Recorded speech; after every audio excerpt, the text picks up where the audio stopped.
Elvis's TCB ring, which he always wore on stage. That was TCB taking care of business? Taking care of business. And it was a large ring with lightning bolts down the side, and I believe it was in black onyx. 40 photographs. That's all that exists from Elvis Presley's final vacation to Hawaii in March 1977. 40 images that were deliberately kept out of public view for decades. Not because they were scandalous, not because they showed anything illegal, but because they told a truth that nobody wanted you to see. These photos captured something far more dangerous than scandal. They captured reality. And reality doesn't sell records. Reality doesn't fill concert halls. Reality doesn't protect legacies or bank accounts. So let me ask you something. When the king of rock and roll takes what will become his last trip to paradise, surrounded by 30 people, photographers in tow, why do only 40 photos surface? Where are the rest? Who decided which images you were allowed to see and which ones stayed locked away? Because make no mistake, this wasn't a vacation. This was a farewell tour to a place Elvis loved, taken by a man who was already dying and didn't even know it yet. March 1977, 5 months before Elvis Presley would be found dead on his bathroom floor at Graceland. 5 months before the world would lose the man who changed music forever. But if you look at these 40 photos, really look at them, you'll see something the estate didn't want you to notice. You'll see a bloated, exhausted man whose eyes tell a story his smile tries to hide. You'll see someone who flew to Hawaii not to relax, but to escape, to run from something. Or maybe from everything. The official narrative is simple, almost boring. Elvis needed rest. He'd been touring relentlessly. The pressures of fame were overwhelming. Hawaii had always been his sanctuary ever since he filmed Blue Hawaii back in 1961. So he packed up 30 of his closest friends and family, boarded his private jet, the Lisa Marie, and headed to paradise. He stayed at the Hilton Hawaiian Village for 2 days before moving to a more private beach house in Kailua. He played football on the beach. He relaxed by the pool. He spent quality time with his girlfriend, Ginger Alden. Then he injured his eye and had to cut the trip short. The end. That's the story they want you to believe. That's the version that protects everyone involved. But here's what those 40 photos actually show when you strip away the mythology. They show a man who couldn't escape, even in paradise. Look at the images from the Hilton. Elvis is surrounded by people, always surrounded, but there's this distance in his posture. He's there physically, but something essential has already left. His face is puffy. His movements, even captured in still frames, seem labored. This isn't the lean, dangerous Elvis who gyrated on stage and made mothers clutch their pearls. This is someone carrying weight that has nothing to do with pounds. The photos from Kailua Beach are even more revealing. Elvis moved there because the Hilton was too public, too exposed. He wanted privacy. But here's the thing, he brought 30 people with him. 30, you don't bring an entourage that size when you want privacy. You bring that many people when you're afraid to be alone with yourself, when silence is more terrifying than chaos. And that beach house, it wasn't a refuge. It was a stage with a smaller audience. Look at the football game photos. Everyone's smiling. Everyone's playing along. But Elvis looks like he's performing even here, even in this supposedly private moment, because he'd been performing his entire life. He didn't know how to stop. He didn't know who he was without an audience, even if that audience was just the people on his payroll. Those 40 photos document something profoundly tragic. They show a man who had everything the world said would make you happy: fame, money, adoration, luxury, and none of it worked. Paradise didn't work. The beach house didn't work. The girlfriend who was young enough to still believe in fairy tales didn't work. Nothing worked because the problem wasn't external. The problem was internal, and it was metastasizing. Here's what makes these photos so dangerous to the legend. They contradict the myth. The myth says Elvis was larger than life, invincible, eternal. The myth says he just needed a vacation, just needed to recharge. The myth says if only he'd had more time, more rest, more love, he would have been fine. But these 40 photos whisper something different. They whisper that Elvis Presley was already dying in Hawaii, not from any single cause, but from the accumulated weight of being Elvis Presley. And his inner circle knew it. Colonel Parker knew it. Dr. Nick knew it. The Memphis Mafia knew it. Ginger Alden, whether she admitted it to herself or not, knew it. Everyone knew, and everyone stayed silent because Elvis Presley alive was worth more than Elvis Presley getting real help. He had tour booked. He had contracts. He had an empire built on his ability to keep performing, keep smiling, keep being the king. So they let him fly to Hawaii. They let him pretend everything was fine. They surrounded him with yes men and enablers and people whose livelihoods depended on him never confronting the reality of what he'd become. And they made sure that when photos were released, only the acceptable ones made it out. only the ones that could be spun into the narrative of a legend taking a well-deserved break. But 40 photos slipped through. 40 images that show the cracks, 40 pieces of evidence that document not a vacation but a countdown. Because 5 months after these photos were taken, Elvis would be dead. And anyone who looks closely at these images can see it coming, not because of anything obvious, but because of what's missing. The light in his eyes, the ease in his smile, the sense that there's a future worth living for. Hawaii wasn't a vacation, it was a preview. Paradise became a prophecy. Let's talk about those 30 people Elvis brought to Hawaii. The official story calls them friends and family, his inner circle, his support system. But look closer at who was actually on that plane and you start to see something darker. These weren't just companions, they were employees, handlers, people whose entire existence revolved around keeping Elvis Presley functional enough to keep the machine running. And that machine was worth millions. The Memphis Mafia, that's what they called themselves. Sounds loyal, doesn't it? Sounds like brotherhood. But here's the reality, every single one of them was on Elvis's payroll. Their homes, their cars, their families' livelihoods all depended on Elvis staying Elvis. Not healthy Elvis, not happy Elvis, just functional enough Elvis, alive enough Elvis, performing enough Elvis. So when he said he wanted to go to Hawaii, they didn't ask if it was a good idea. They didn't suggest he see a real doctor or check into a facility where he could actually get help. They packed their bags and boarded the Lisa Marie, because that's what you do when your meal ticket needs to feel like he's making his own choices. Think about what that means. Elvis is surrounded by 30 people in paradise, and not one of them is there simply because they love him. Not one of them can afford to tell him the truth. Not one of them can risk saying, maybe you shouldn't take those pills, maybe you need real help, maybe this trip is a bad idea. Because the moment they become inconvenient, the moment they threaten the illusion, they're gone, replaced, written out of the story, so they smile, they play football on the beach, they laugh at his jokes. And they watch him deteriorate because their mortgages depend on it. Now let's talk about Ginger Alden, 21 years old, beautiful, engaged to Elvis just 2 months before this trip. The photos show them together, her young and vibrant, him 42 but looking 60, and you're supposed to see romance. You're supposed to see love, but what you're actually seeing is something deeply uncomfortable. Ginger wasn't just Elvis's girlfriend. She was his final attempt to prove he could still have what normal people have: connection, future, hope. But you can't build a real relationship when one person is a legend, and the other is basically a prop in that legend's last desperate performance. Look at the photos of them together. Really look. Ginger is smiling, yes, but there's something in her body language that reads more like duty than devotion. She's 21. She should be living her own life, making her own mistakes, discovering who she is. Instead, she's in Hawaii managing a man twice her age who needs managing, who needs watching, who needs someone to make sure he doesn't spiral completely out of control while the people on his payroll count the days until the next tour. Was Ginger complicit? That's the question nobody wants to ask. Did she know what she was signing up for, or was she sold a fantasy? Did she love him, or did she love the idea of being the one who saved Elvis Presley? Because here's the brutal truth, nobody could save him. Not her, not the 30 people on that trip, not all the beauty of Hawaii. Elvis was past the point of saving, and everyone knew it except maybe Elvis himself.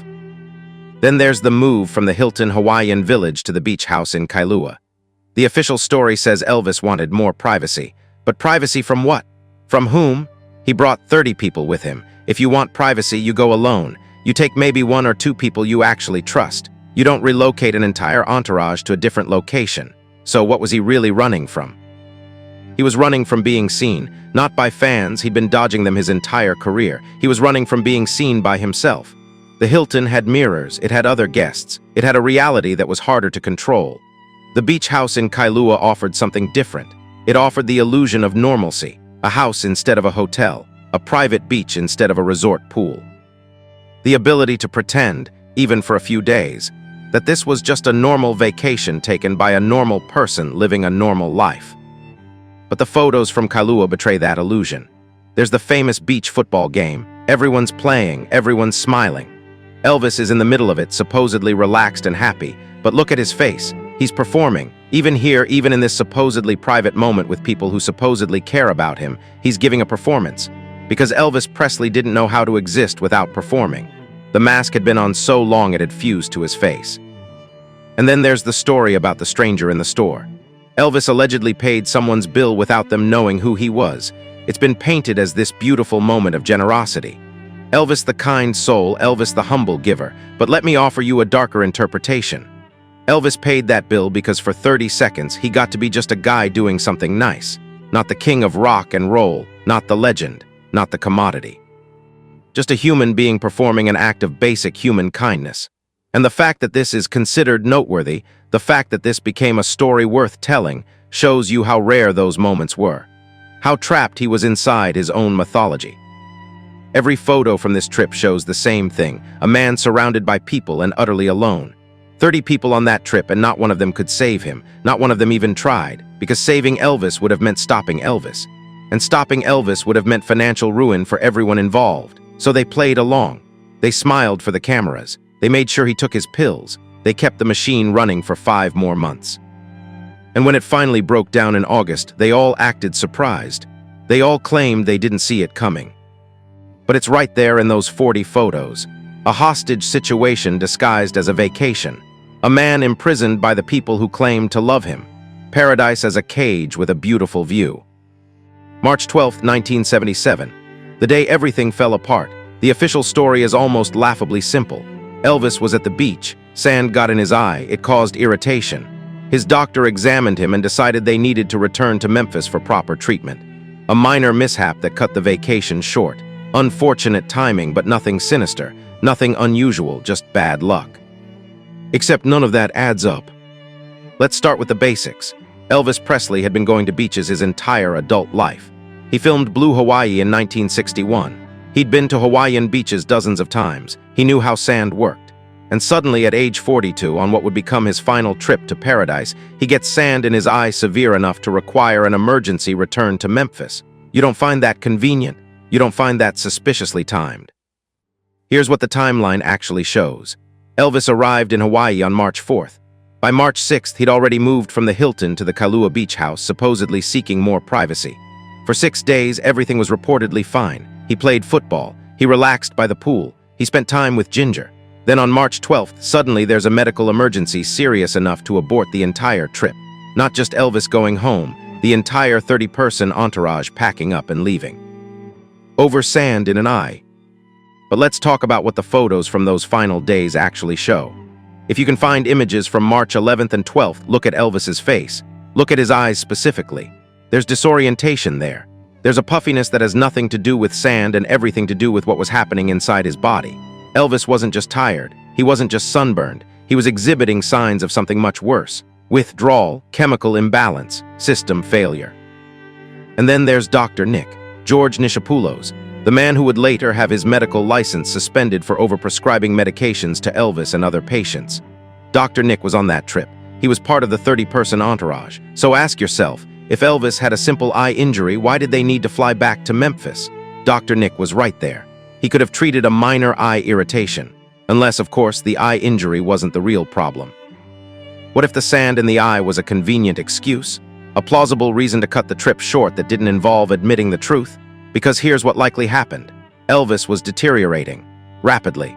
Maybe he was running out of his medications. Maybe the change in routine and environment was causing withdrawal symptoms. Maybe the facade was cracking and even the 30 enablers couldn't hold it together anymore. They needed to get him back to Memphis, back to the controlled environment where Dr. Nick could keep the prescription pipeline flowing, and nobody outside the inner circle could see how bad things really were. The planned visit to the USS Arizona Memorial never happened. Think about that symbolism for a moment. The USS Arizona is a tomb. It's a memorial to fallen heroes, sailors who died when the ship was bombed during Pearl Harbor. And Elvis couldn't make it there. He couldn't face a monument to the dead because he was becoming one himself. The trip was canceled, officially because of the eye injury. But maybe the real reason was that Elvis, in whatever lucid moments he had left, understood what that memorial represented. Death, sacrifice, the end of everything. So they rushed him back. March 13th, the entire group boarded the Lisa Marie and flew to Memphis. What was supposed to be a restorative vacation lasting potentially weeks ended after just 9 days. And the excuse given to the public was sand in the eye. Not a health crisis. Not a mental breakdown. Not the obvious reality that Elvis Presley was falling apart and his handlers needed to get him back to familiar ground before anyone outside the inner circle noticed. Look at what happened next. Elvis returned to Memphis and immediately resumed his medication routine under Dr. Nick's care. Within weeks, he was back on tour, performing again, pushing his body beyond what it could handle. Because the machine needed to keep running. The tour were booked. The contracts were signed. Elvis Presley couldn't afford to be sick, so they propped him up and sent him back on stage. And 5 months later, he was dead. The eye injury wasn't just suspicious. It was a turning point. It was the moment when even Hawaii, even paradise, even the fantasy of escape couldn't work anymore. Elvis had reached a point where his body and mind were shutting down, and no amount of beautiful beaches or private houses or young girlfriends could stop it. The machine was breaking, and the only option was to rush him back to the mechanics who knew how to keep it running just a little bit longer. There's another layer here too. The USS Arizona Memorial isn't just for tourists. It's a place of reflection, of reckoning. And maybe on some level, Elvis or someone in his group realized that going there would force a confrontation with mortality that nobody was ready for. Because once you stand over a mass grave and think about death, really think about it, it's harder to maintain the illusion that everything's fine. It's harder to keep pretending that the pills and the performances and the lifestyle aren't killing you. So they blamed sand. They created a medical excuse that sounded legitimate enough. And they got Elvis back to Memphis, where the truth could be managed, controlled, and hidden for 5 more months. But the photos from those final days in Hawaii tell a different story. They show a man who was already dying. They show eyes that were struggling to focus, a body that was breaking down, a spirit that had already left. The eye injury wasn't an accident. It was a symptom, a warning sign that everyone ignored because acknowledging it would have meant shutting everything down. And shutting everything down would have cost too much money, disappointed too many people, and destroyed too many carefully constructed lies. So they flew home, and the countdown continued.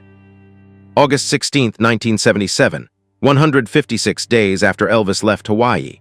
Ginger Alden finds him face down on his bathroom floor at Graceland. The king of rock and roll is dead at 42. The official cause? Cardiac arrhythmia, heart attack. Natural causes, they said, as if there was anything natural about what happened to Elvis Presley. But here's what connects that bathroom floor to those Hawaiian beaches. Here's what makes those 40 photos so haunting, so damning, so impossible to ignore once you know what you're looking at. The decay was already visible. The death was already in progress. Hawaii wasn't a vacation, it was a preview, and everyone who was there knew it. The autopsy report, when details finally leaked, told a story that anyone looking at those March photos could have predicted.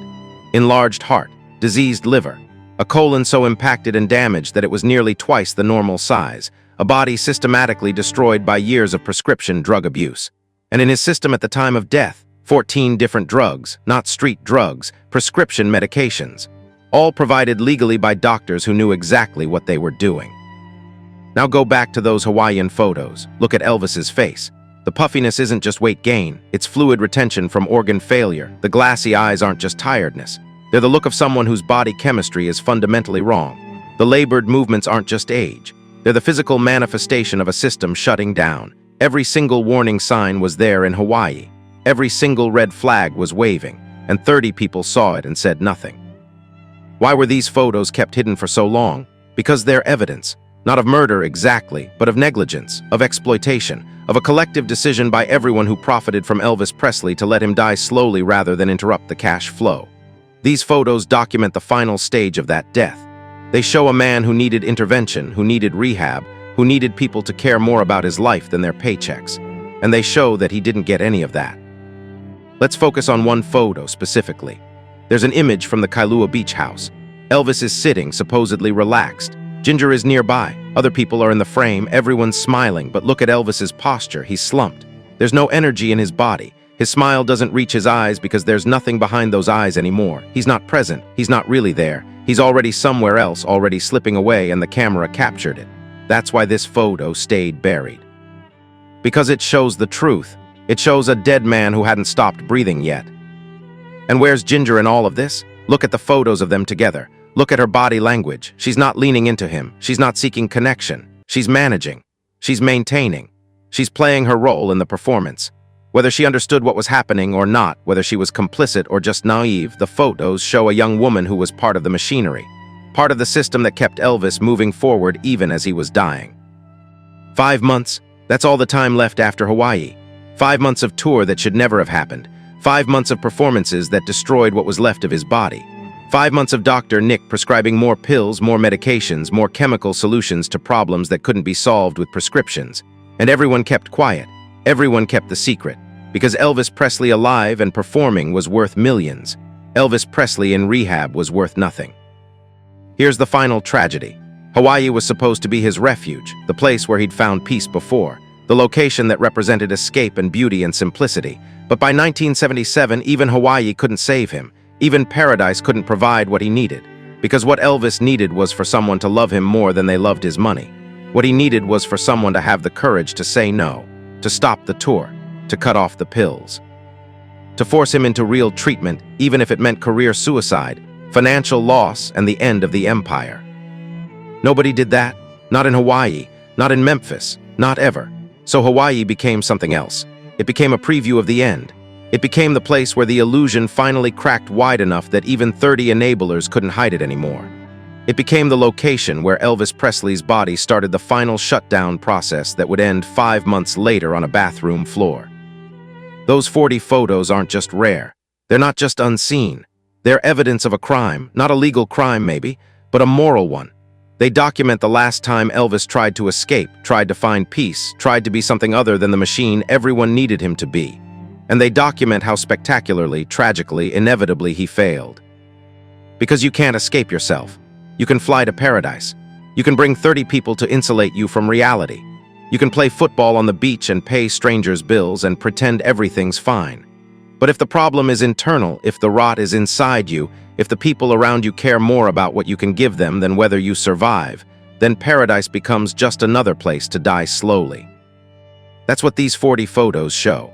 A man dying in paradise, surrounded by people and completely alone, trying to smile through the pain, trying to maintain the performance even when there's no audience left worth performing for.